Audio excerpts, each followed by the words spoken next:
Welcome back to Let's Talk Race and Marlin. I'm your host, Harrison Paul. So, President Joe Biden has dropped out of the presidential race, which means that we may be having our first black woman, not only a woman, but a black woman. Also a woman, rather, should I say, but also a black woman. So she'll be the first woman and she'll be the first black woman to actually be in office. This is a huge moment for us as a community. And again, I could go and drool on about how America is so far ahead in terms of their development in terms of race and whatever. But at the same token, I guess this then invites the question, which a lot of African Americans are having, is does she really represent us as black people? Does she really represent us as black? Who is she? And I've also had those questions about Kamala as well. I feel like Kamala hasn't really put her foot down on who she is, what she believes. I can't sit here today and tell you exactly what are the points that Kamala believes that are controversial. Now, I did watch her rally that she had today. I think this will be up tomorrow. So yesterday, I think it was one of her first rallies since the Joe dropping out, and she did quite well. She seemed like the more sane one between President or former President Donald Trump and Kamala Harris. And obviously, anybody with a bit of brains will want to choose Kamala Harris. But I think, which is the funny thing about politics, which a lot of politicians don't understand, is that if you have the ability to say things that are, brutally true, or, stuff that will kind of ruffle feathers, you leave a mark in people's brains. The people who kind of sometimes want to, play it smart, at the end of the day, they do get voted in sometimes, but you don't get as much support of people like Donald Trump, who can say whatever his people believe. He can say that, as bluntly as possible. And I think that's something that a lot of politicians struggle with. Do I scare away people by having a real, staunch belief in something, or do I kind of, linger in the middle of everything? But with that being said, of course, Kamala is not at all in agreement with anything that the Republican Party would be for. She's kind of anti-Republican Party. So with that being said, we go into the next topic. I want black people to understand in this time, it's definitely difficult, and I have to say for the African Americans, it must be difficult because here we have somebody who hasn't necessarily stood by black people in a way in which even the black people who are voting Kamala can have a good argument as to say, here is where she's shown she's for us. There's even a clip circulating the internet right now in where Kamala actually kind of dodges the question about whether or not she's going to, believe black Americans should get reparations, or whether or not that would be something that she would do if she could. So these kind of things are working against her. I'm seeing them everywhere. But I'm also seeing the comments from black Americans who are saying, can you please not post something so irresponsible at a time like now? And I really do feel that pain. I feel the pain of, even though that they were involved in the genocide of Israel, it's so tough because I've been saying to myself and asked my mother, I was like, if that was a genocide in Congo, which we already know there's a genocide happening in Congo, that America are, definitely the head of that, or the orchestrators of that, should I say. But how does a Palestinian family feel knowing that administration allowed that to go? That is a very difficult thing to tell you that, oh, look, it doesn't matter, let's focus on beating Trump. That kind of way. It's very difficult. So but I'm also feeling the people that pay in the comments like, listen, I've got a guy here who actually wants to give police complete immunity. And as we see here, today, a young black lady was actually killed. Sorry about that. I need to get this up on the screen so I don't, mess this up. Her name is, and I've seen the tape. I'm going to play it on the screen for you guys to see it. I actually won't play the full thing. I'll just play the screen when I'm talking, because it's a very gruesome clip. Basically, Sonia Macy. Basically, Sonia calls the police late at night and she asks, "Hey, I feel like there's someone in my house." They arrive. The police arrive. I think they're there for like 30 minutes. Apparently, there was water on the stove. He told her, go to the stove and turn off the water that was boiling on the stove. And she goes there and she makes a joke and says, if I throw this water on you. And he's, by the way, yards away from her. You know, there's no way he's getting harmed by this water. And then he goes, you better not, I'm going to, shoot you in the face. Long and behold, about 3-4 seconds later, she goes, oh no, I'm sorry. Drops the pot and then says, in the name of Jesus, I rebuke you. And before you know it, he had shots to the face. The guy, as soon, he was charged. He's been dropped from the police force and he will be charged. But when events like this are taking place, I understand the American people who are like, now that guy would be able to do something like that and not face any criminal charge. So it's a very difficult thing. And if I may say one thing to the American people, and I will put this up on the screen today, Dr. Umar really explained this well today. I watched a clip of him discussing what he feels about these elections and where they're going to go or what's the benefit of them. And he said something that I think should be actually known. I said this as well. I will say this now, rather. I don't believe that it was literally Joe's decision whether or not to carry out the acts that were happening in Gaza. I don't believe those were actually Joe's decision. I understand that Joe probably had a position in which he could make a decision to change that or to affect that or to it probably would have been a very, very radical move that he probably could have made. But when we talk about politics, the government you see is not really the government that's in charge of the country. There's a private government that runs countries like America. And even now when we think about Ireland and we think about the uproar, about the migrants and all that kind of stuff, it lets you know that behind what we actually get to see, there are decision makers who really run the country. And why that democracy is important is because it allows people to feel like they are choosing what they get. Dr. Umar really explains this well. Of course, this is not going to be, parallel to Ireland, but I think this is a very solid point for, very solid point for politics in general. People sometimes, I think, especially in these Western countries, can get a little bit carried away about how much power does the person you're seeing have. And I'm going to put this up on the screen for you guys to see it. How you feel about that?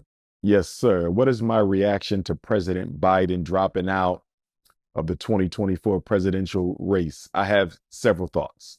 Number one, we have to put this within its proper political context. The United States government is not controlled by neither the Democratic Party or the Republican Party. They are simply the public government. The president, the Congress, the Supreme Court, they are the public government. But there is a private government. The United States government is not a democracy. It is a republic. It is not the rule of the majority. It is the rule of law.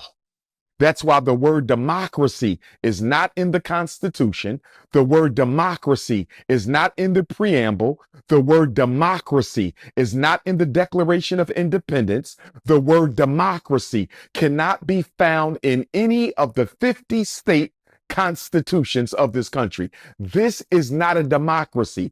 It is not the rule of the majority. It is a republic, the rule of the law. And who controls the republic? The aristocracy, the elite financial powers of this country. That's who really chooses the president. So yeah, that makes me think about the fact of like, can a president go like Kamala Harris go into power and serve black people? I know that sounds very arrogant because we obviously have people like Trump who serve white people, right?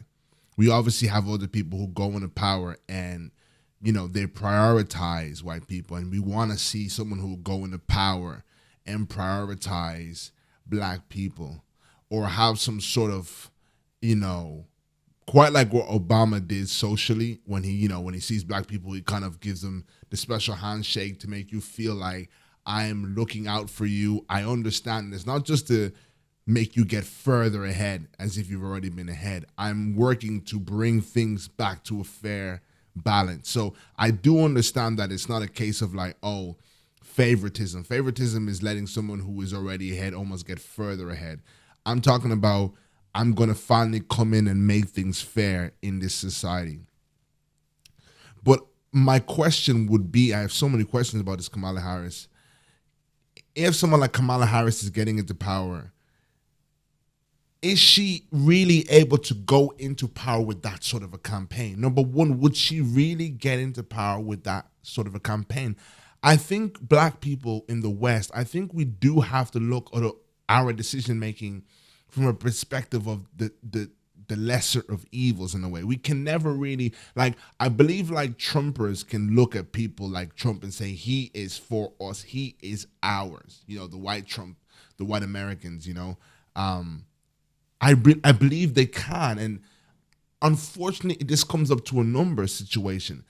I don't think if someone was as for us as much as Trump is for his white Republicans, I think immediately the greater public would feel that and deny that movement straight away. So you almost, if we contextualize it in terms of Trump, you would have to get someone like Trump, and what Trump is finding himself doing a lot nowadays, trying to get the black vote, where you come in balance mode. I'm going to, of course, stand on the principles of what my party represents, whether it be Democrat or whether it be Republican, but I'm going to serve everybody. And I think Obama had a famous quote saying, I'm even going to serve the people who didn't vote for me. And that's the unfortunate truth about black people. We kind of always have to be, and I've always said this as well, like Republicans, or rather Democrats, are always held at a higher standard. I know if Joe was the one that was shot, there'd be so much jokes flying around in the Republican Party. It's just obvious. They're just people who would do that. But then I seen people making judgments on whether or not Joe Biden's apology was real or not, or rather not apology, but statement was real or not. Whether the statement was real, I think Candace Owens said that. And it's like, how dare you guys now want to actually check if their statement was real when you know damn well Trump will be in a rally having a laugh at Joe. And it's just like completely different things. Even like, Trump always says,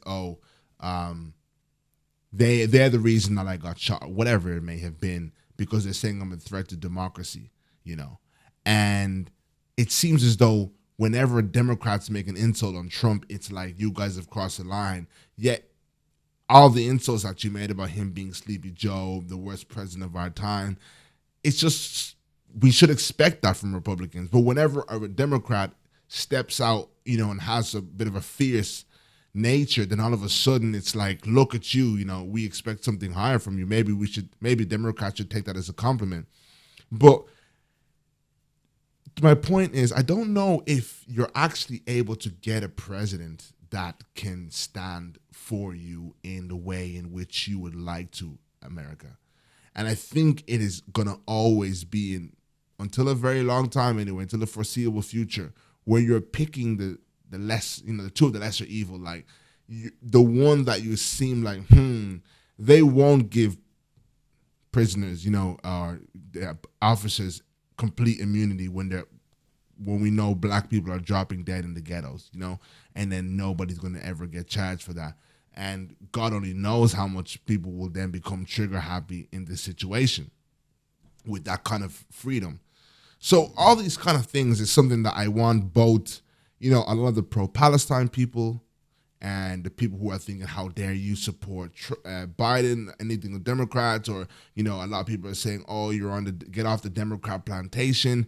I think a lot of the times you've got to understand, and I got to look at it two ways, that it really is down to good and evil. I'm so sorry. And I feel sorry for the people who don't have the capacity to understand dog whistle politics. It's like that. I'm actually realizing that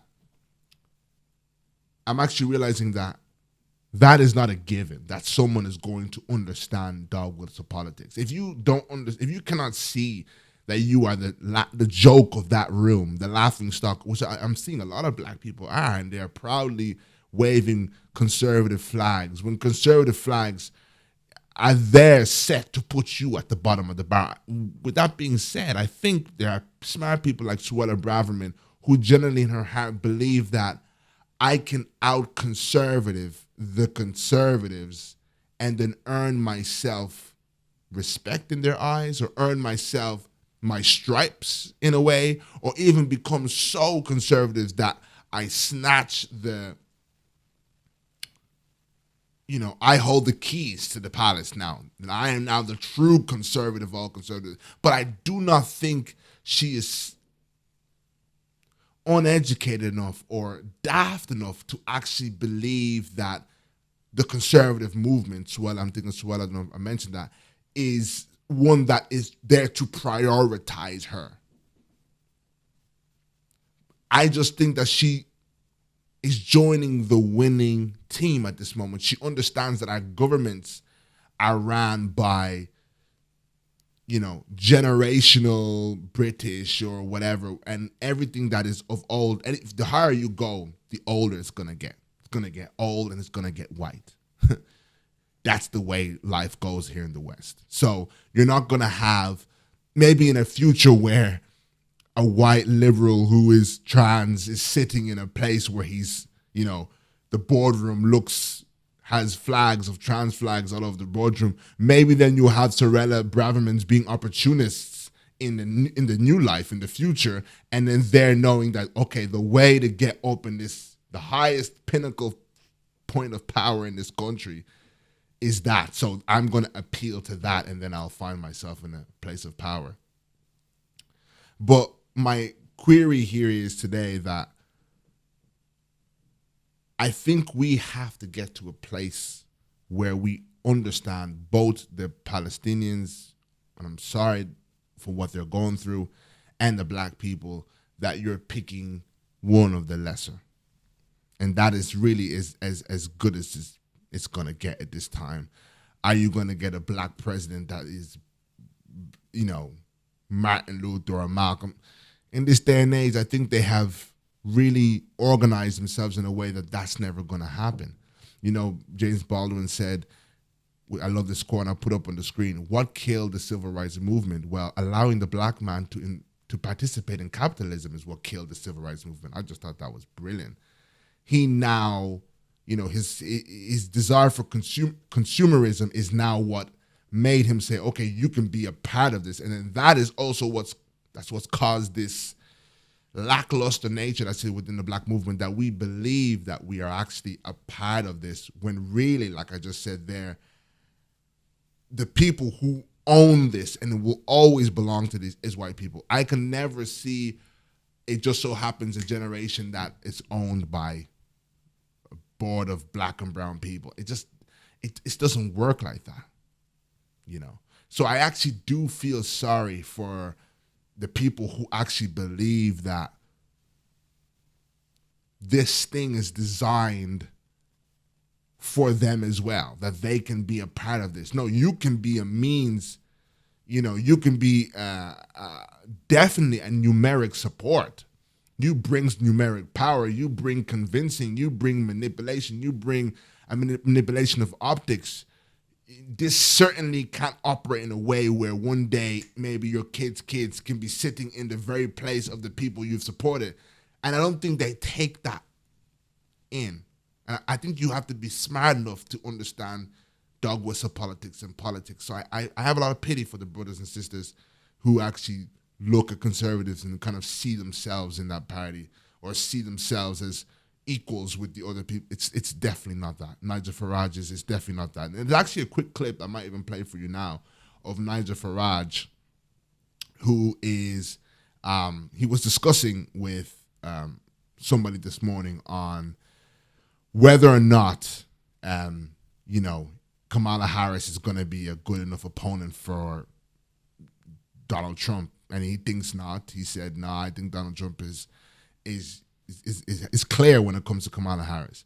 But I want you guys to watch the video on just kind of how he talks. And if you're not smart, you won't notice the undertones of these people. So check this clip out. She had a go herself at running for the presidential nomination. She dropped out before the New Hampshire primary, which is very early in the process. She, as vice president, was put in charge of the border, didn't even bother to visit for a couple of years.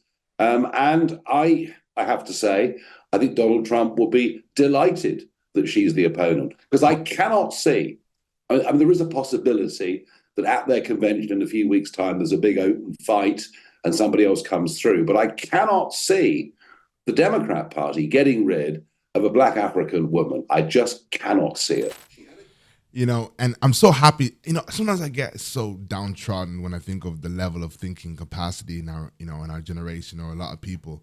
And then someone comes and saying, blah, blah, blah, immigration, Trump, black African woman, same trigger points for the last 20 years. And it's like, whew, sometimes I just go to myself, oh, geez, like, there's some smart people out there, or even now during this Trump, when this major Trump support for Trump has gone up within black people. And then I see some black elders, especially, who be on TikTok, and even some young people on TikTok, whatever, like, I'm not falling for it. I'm like, geez, man, it just seems like everybody is just swindled by the conservative party nowadays. I seen some other girl on TikTok, a black girl, and she was saying, what Nigel Farage and reform wants is good. It's going to help UK. And I didn't think she was serious. I was watching the clip like, can you not see this guy's like, and that's the thing, So listen, guys, our government's for black people. Can the West operate in that way? We just saw also the First Minister, Prime Minister of Wales, Gecking, he was already removed and resigned from his spot just as he got into his spot. I think this is absolutely crazy. And it just shows you, like, being black is really, really a tough thing. And who are we fooling to think that he was going to get into that position of power and all of a sudden do the most for black people? And it hurts me to say this. I think we have to let go of that narrative. Like, at the moment, history is not treating Obama well.